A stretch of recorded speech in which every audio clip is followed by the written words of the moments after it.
नमस्कार मित्रांनो, मी शरद तायडे, महाराणा प्रताप विद्यालय भुसावळ तुमचं सर्वांचं आजच्या या ऑनलाईन व्हिडिओमध्ये स्वागत करतो. मित्रांनो, इयत्ता 10वीतील इतिहास विषयातील 6वा पाठ मनोरंजनाची साधने आणि इतिहास याचा आपण अभ्यास करतो. हे मित्रांनो, मागच्या तासाला आपण मनोरंजनाची आवश्यकता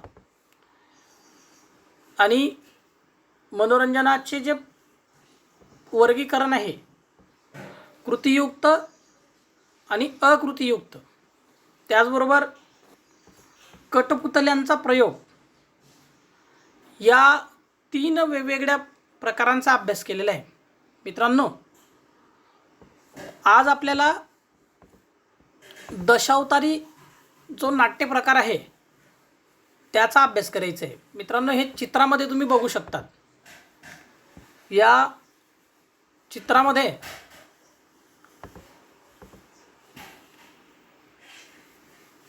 दशावतारी नाटकाचा एक नाट्यरूपाने चित्र दाखवण्याचा प्रयत्न पाठ्यपुस्तकात केलेला आहे.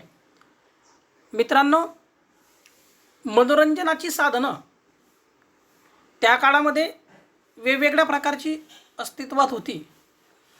त्यातलाच एक महत्त्वाचा भाग म्हणजे दशावतारी नाटके.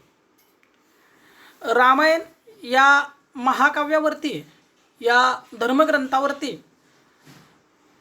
प्रभू रामचंद्रांचं जीवनचरित्र नाट्यरूपाने साकार करणारं हा नाट्याचा एक प्रकार आहे दशावतारी नाटक. मित्रांनो, या नाट्य प्रकाराला लोकनाट्यसुद्धा म्हणतात. तुम्ही मनोरंजनाची साधनांचा अभ्यास करत असताना हा एक महत्त्वाचा मुद्दा लक्षात ठेवायचा आहे. दशावतारी नाटके हा महाराष्ट्रातील लोकनाट्याचा एक प्रकार आहे. या गोष्टीला तुम्ही लक्षात ठेवा. मित्रांनो, लोकनाट्य म्हणजे काय हे आधी तुम्हाला समजलं पाहिजे. लोकांचं मनोरंजन करण्यासाठी लोकनाट्याचा उपयोग प्राचीन काळामध्ये केला जात होता.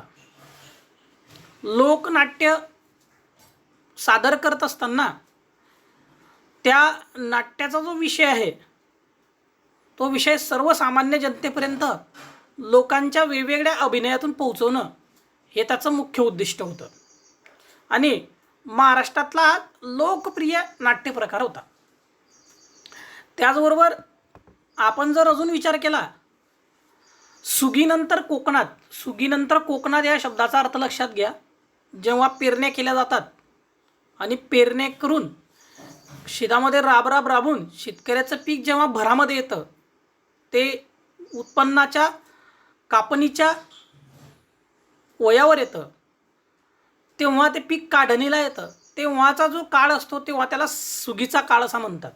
कारण वर्षभराची मेहनत, त्या पावसाळ्यामध्ये केलेली मेहनत, तिचं ते फळ त्या काळामध्ये शेतकऱ्याला शेतामध्ये दिसत असतं. सगळ्या प्रकारचे धान्य शेतामध्ये पिकाने बहरून निघालेले असतात आणि आता ती कापणी करून घरी आणून त्याच्या राशी शेतकऱ्याच्या घरामध्ये लागणार असतात. आणि म्हणून शेतकऱ्यासाठी हा जो काळ असतो हा आनंदाचा काळ असतो. शेतकऱ्यांसाठीच नाही तर जे 12 बलू ते 12 असतात, जे त्या गावाच्या पंचक्रोशीमध्ये राहून शेतकऱ्यावरती अवलंबून असतात, असे मजूर, तिथले पंचाई, तिथले वेगवेगळे उद्योग करणारे, धंदे करणारे जे लोक असतात, त्या सगळ्यांचं जीवन शेतकऱ्यावरती अवलंबून असतं. मग जेव्हा शेतकऱ्याच्या शेतामधली पिकं काढून शेतकऱ्याच्या घरी येतात, तेव्हा शेतकरी त्या पिकांची मार्केटमध्ये विक्री करतो. त्यामधून त्याला पैसा मिळतो आणि बाकीच्या लोकांनाही ते धनधान्य तो पुरवत असतो. मग बऱ्याच लोकांचं पूर्वीच्या काळामध्ये शेतकऱ्यावरती अवलंबून असण्याचं कारण असं होतं की गावामध्ये जर पंचाई आला, गावामध्ये जर गारुडी आला, गावामध्ये जर वेगवेगळे अस्वलाचे खेळ करणारा किंवा सापाचा खेळ दाखवणारा मदारी आला, तर याला त्या काळामध्ये गावामधून धान्य मिळत असायचं. हा लोकांचं मनोरंजन करायचा आणि त्या बदल्यात त्याला काय मिळायचं? धान्य मिळायचं. त्या धान्यावरती त्याचा उदरनिर्वाह व्हायचा. वर्षभराची त्याची कुटुंबाची ती गरज भागून जायची. म्हणून मित्रांनो, सुगी नंतर हा जो विषय तुम्ही लक्षात घ्या, सुगी हा शब्द जो आहे अतिशय महत्त्वाचा आहे, की जेव्हा शेतकऱ्याच्या घरी पिकं काढून घरी येतात तो जो काळ असतो त्याला सुगीचा काळ म्हणतात. तेव्हा कोकण आणि गोवा येथे दशावतारी या नाटकांना प्रारंभ व्हायचा.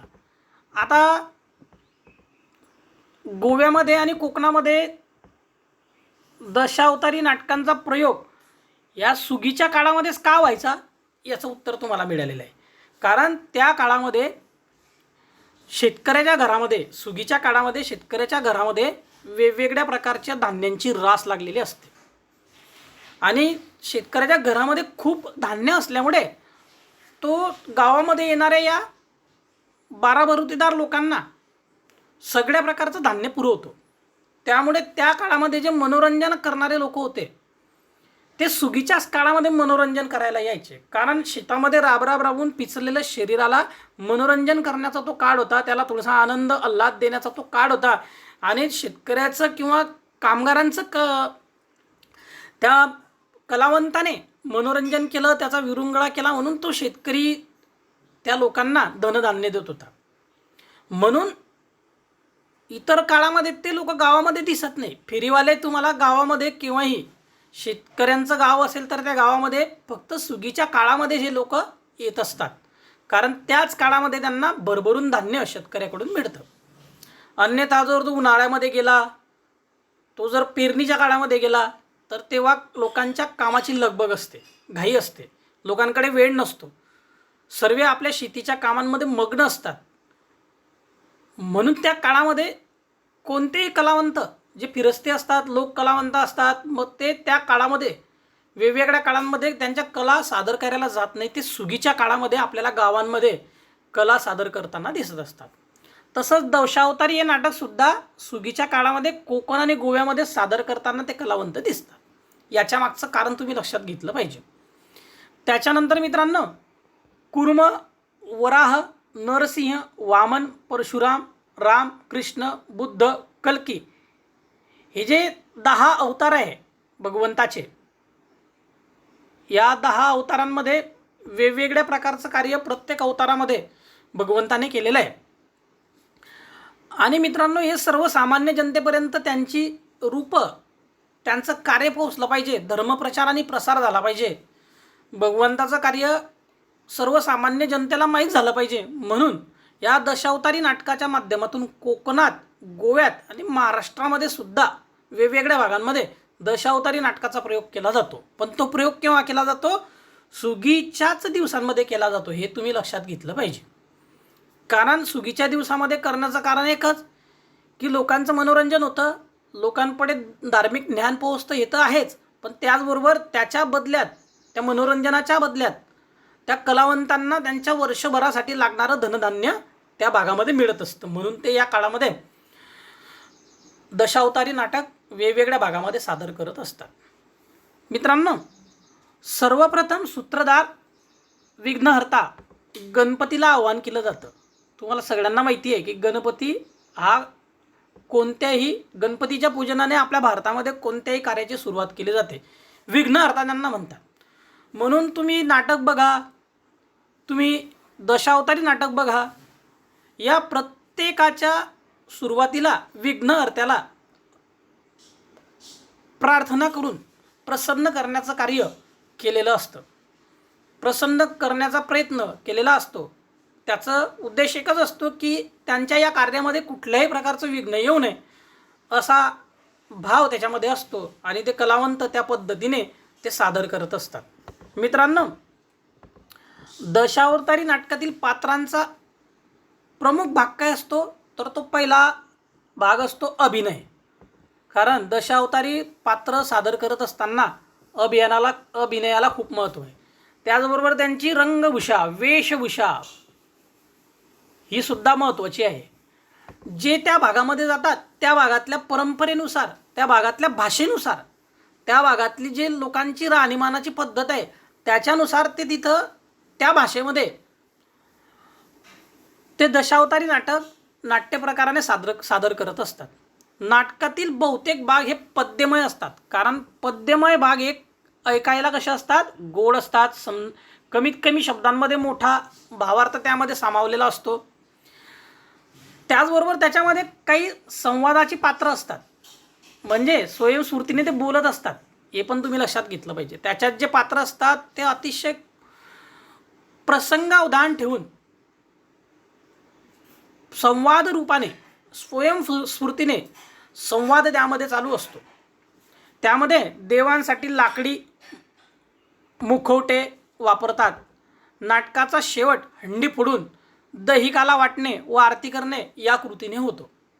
अशा प्रकारे मित्रांनो, दशावतारी नाटक या लोककलावंतांचा जीवन जगण्याचा महत्त्वाचा भाग आहे आणि तो एक लोकनाट्यकलेचा भाग असल्यामुळे त्यामधून ग्रामीण भागातील जनतेचं प्रामुख्याने जे काबाड कष्ट करून पिचलेल्या शरीरांचं मनोरंजन करणारं एक महत्त्वाचं अंग किंवा भाग म्हणून दशावतारी नाटकांकडे महाराष्ट्रामध्ये बघितलं जातं. आणि त्या माध्यमातून हे एक लोककलावंत त्या काम करून पिचलेल्या लोकांचं, थकलेल्या लोकांचं, त्यांच्यामध्ये उत्साह निर्माण झाला पाहिजे म्हणून या दशावतारी नाटकाच्या माध्यमातून मनोरंजन करतात. मित्रांनो, आता आपण अजून एक त्याच्यातला एक भाग बघू शकतो. 18व्या शतकात श्यामजी नाईक काळे यांनी दशावतारी खेळ दाखवणारा एक फड स्थापन केला. फड म्हणजे एक गट. याच्यामध्ये त्या फळामध्ये अनेक कलावंत असतात व ते वेगवेगळ्या प्रकारचा अभिनय करून, दशावतारी अभिनय करून, लोकांचं मनोरंजन करून त्या आपल्या ज्या पारंपरिक कथा आहे, प्राचीन कथा आहे, त्या जनतेपर्यंत पोहोचवण्याचं कार्य करत असतात. आणि मग हा जो फड असतो हा महाराष्ट्रभर फिरतो, गावागावात जाऊन दशावतारी नाटकं सादर करून जनतेपर्यंत तो ते विषय पोहोचवत असतो आणि त्यांच्याही त्या माध्यमातून गरजा भागत असतात. हे आपण लक्षात घेतलं पाहिजे. त्याचबरोबर विष्णुदास भावे हे जे नाव आहे, यांनी दशावतारी नाट्यतंत्राचे संस्करण करून आपली पौराणिक नाटके सादर केलेली आहे. विष्णुदास भावे यांनी दशावतारी नाटकं जे आहे याला नाट्यतंत्रात रूपांतर केलेलं आहे. म्हणजे जे कलावंत असे साधे सरळ आणि वेळेनुसार ते नाट्य सादर करायचे, त्याला एक तंत्र देण्याचं कार्य विष्णुदास भावेंनी त्या पौराणिक कथांच्या माध्यमातून, पौराणिक नाटकांच्या माध्यमातून करून सर्वसामान्यपर्यंत हे नाट्यकला पोहोचवण्याचं कार्य केलेलं आहे. मित्रांनो, आपल्याला जर अजून याच्या पुढे विचार करायचं झालं तर एक गोष्ट अजून लक्षात येते की मराठी नाटकाची पूर्वपीठिका हे दशावतारी नाटकापर्यंत जाते. याचा अर्थ असा होतो की मराठी नाट्याची जी परंपरा आहे, म्हणजे मराठी नाट्यभूमीची जी परंपरा आहे, तर ती आपल्याला दशावतारी नाट्यापर्यंत घेऊन जाते, नाटकापर्यंत घेऊन जाते. म्हणजे मराठी भाषेमध्ये नाट्य परंपरेची सुरुवात कुठे केव्हापासून झाली तर ते दशावतारी नाटकापर्यंत आपल्याला त्याची पूर्वपीठिका घेऊन जात असते. म्हणजे तिथून आपण त्याची सुरुवात धरू शकतो. मित्रांनो, पुढचा जो प्रकार आहे तो आहे भजन. आता भजन आपल्या सगळ्यांना माहिती आहे, आपण ऐकतो. सकाळी जर तुम्ही टी व्ही लावला, दूरदर्शन लावलं, तर दूरदर्शनवरती वेगवेगळ्या प्रकारचे भजनं चालू असतात. या भजनाचे मित्रांनो जे सादरीकरणाचा प्रकार असतो त्यामध्ये टाळ, मृदुंग आणि पखवाज इत्यादी वाद्यांच्या साथीवर ईश्वराचे स्तवन, ईश्वराचं गुणगौरव आणि नामस्मरण काव्यरचनेने सादर केलेलं असतं. त्याला भजन असं म्हणतात. मित्रांनो, या भजनाचे सुद्धा काय पडतात, प्रकार पडतात. आता भजनाचे प्रकार, जो भजन आपण ऐकतो त्याचे काय प्रकार पडतात, तुम्हाला जर कृतीपत्रिकेमध्ये पडलं की भजनाचे प्रकार लिहा. तर पहिला प्रकार आहे चक्रिकार भजन. न थांबता चक्रकारपणे फिरत हे भजन सादर केलं जातं. दुसरा प्रकार आहे सोंगी भजन. देवभक्तांची भूमिका घेऊन संवाद रूपाने भजन सादर केलं जातं. म्हणजे जो भजन करणारा जो कलावंत असतो तो परमेश्वराचं सोंग घेतो आणि संवाद रूपाने ते सादर करत असतो. अशा प्रकारे मित्रांनो या प्रकारचं आपल्याला 2 भजन दिसत असतात. आणि अलीकडच्या काळात तुकडोजी महाराजांनी, राष्ट्रसंत तुकडोजी महाराजांनी खंजिरी भजन सादर करून ते लोकप्रिय केलेलं आहे. मित्रांनो, तुकडोजी महाराजांनी विदर्भामध्ये, प्रामुख्याने संपूर्ण महाराष्ट्रामध्ये खंजीर वाजवून त्या खंजिरीच्या माध्यमातून सर्वसामान्य जनतेपर्यंत लोकप्रिय असं भजन हा प्रकार पोहोचवलेला आहे. उत्तर भारतात संत तुलसीदास, महाकवी सूरदास, संत मीराबाई आणि संत कबीर यांचे सुद्धा भजनाचे प्रकार प्रसिद्ध आहे. उत्तर भारतामध्ये, महाराष्ट्राच्या बाहेर जर आपण विचार केला तर उत्तर भारतामध्ये कोणी कोणी कार्य केलेलं आहे? संत तुलसीदासांनी केलं आहे, महाकवींनी केलं आहे, सूरदास, संत मीराबाई, संत कबीर यांची भजनं, यांचे स्तवन, यांचे जे कवन आहे किंवा यांचे जे दोहे आहे हे आपण वेगवेगळ्या पद्धतीने अभ्यासत असतो. मित्रांनो, खालच्या या मुद्द्यामध्ये बघा, तुलसीदास, सूरदास, मीराबाई आणि कबीर या संतांची भजनं ऐका व ती संगीत शिक्षकांच्या किंवा जाणकारांच्या मदतीने समजून घ्या. मित्रांनो, तुम्ही जर यूट्यूबवर गेला किंवा दूरदर्शन किंवा वेगवेगळे जुने पुस्तक चाडले तर त्यामध्ये हे भजनं अतिशय चांगल्या प्रकारे सादरीकरण केल्याचं तुम्हाला दिसेल. त्यानंतर कर्नाटकात पुरंदरदास व कनकदास, विजयदास स्वामी, त्यानंतर त्यागराज आदींच्या रचना भजनामध्ये आहेत. म्हणजे कर्नाटकामध्ये या लोकांनी सुद्धा भजनाची परंपरा कायम ठेवून त्यांच्या कर्नाटकाची जी भाषा आहे त्यामध्ये सादरीकरण केलेलं आहे. म्हणजे आपण महाराष्ट्रामध्ये पाहिलं, उत्तर प्रदेशात पाहिलं, कर्नाटकात पाहिलं, तसं गुजरातमध्ये सुद्धा नरसिंह मेहता यांनी भक्ती संप्रदायाला चालना दिलेली आहे. महाराष्ट्रात संत नामदेवांनी वारकरी पंथाच्या माध्यमातून भजन कीर्तनास प्रोत्साहन दिले आणि भजन कीर्तनाची परंपरा त्यांनी थेट पंजाबपर्यंत पोहोचवली. म्हणून वारकरी संप्रदायाचे नामस्मरणाचा प्रकार हा भजनाला वैभव प्राप्त करून देतो. भजनामध्ये भगवंताचं नामस्मरण केलं जातं, भगवंताचं पूजन केलं जातं, भजनाच्या माध्यमातून भगवंताला प्रसन्न केलं जातं, असा विचार यामध्ये रूढ आहे. अशा प्रकारे मित्रांनो, भजन हा सुद्धा एक लोकनाट्याचा प्रकार आहे, मनोरंजनाचं ते एक साधन आहे. त्याचबरोबर जो कीर्तन हा जो पुढचा प्रकार आहे तो आपण पुढच्या व्हिडिओमध्ये बघू. मित्रांनो, अशा प्रकारे आज आपण दशावतारी नाटक आणि भजन या दोन मनोरंजनांचा साधनांचा अभ्यास केलेला आहे. त्यांचे प्रकार आपण बघितलेले आहे, ते कोणत्या कोणत्या राज्यामध्ये कशा प्रकारे कोणत्या संतांनी सादर केलेलं आहे हे पाहिलेलं आहे. आता पुढच्या तासाला आपण कीर्तन म्हणजे काय आणि त्या कीर्तनाचे जे आद्य प्रवर्तक आहेत नारद मुनी यांच्या संदर्भात अभ्यास करू.